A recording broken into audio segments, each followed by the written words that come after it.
I want you to stand up if you have a student in your building with a disability.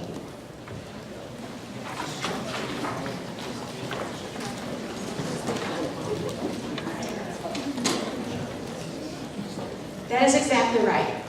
In every single one of our schools, and in every single one of our classrooms, we teach children with disabilities. Go ahead and have a seat. It is our job to make sure that we differentiate the instruction. It is our job to make sure that we recognize that we're sensitive to that child's disability and that we make sure that we help that child reach their full potential. Today, with helping me present today, is Kimberly Yates. And we promise to make this fun for you. Normally, Alyssa Gratz, who is my partner in the Special Services Department, she is in Cancun, so we feel real sorry for her today, right? As I start off my presentation with decomposition. She is our coordinator of student services, and I am the director of special education. I am technically employed by Special School District, but I serve as the liaison between Parkway and Special School District in an effort to help blur those lines.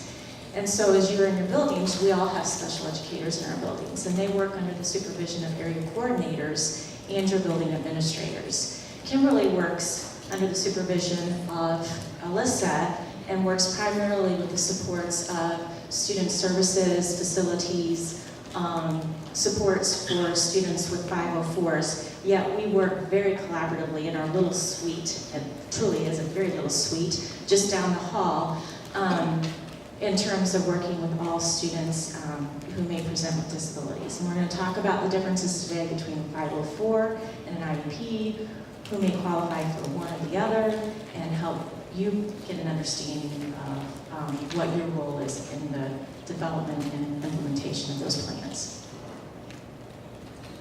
We're going to fly through this.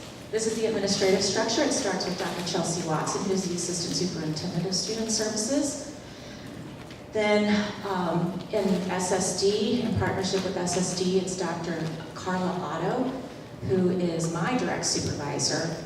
Then it filters down to me, and then to Alyssa, and then to Kimberly. And then we have 9 area coordinators throughout our buildings. At the elementary level, some of our area coordinators have 4 to 5 buildings that they supervise.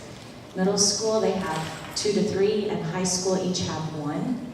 And then we have our 28 schools and the early childhood centers that those supervisors that I just broke down for you. Alrighty, brief history. IDEA goes all the way back to about 1965. That's what you need to know, because what you need to know is right now, okay? That's what we're going to talk about. So that's how fast we're going to get you guys out of here if you cooperate today, right?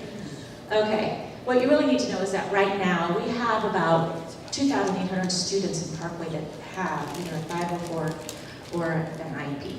And that is about over 15% of our student population, which is quite a few students. That's why it's important for you to have this information, because again, you all stood and you need to know what to do. Free and appropriate public education. FAPE, you're going to hear that a lot. The important part about IDEA and 504 is making sure that students can access FAPE.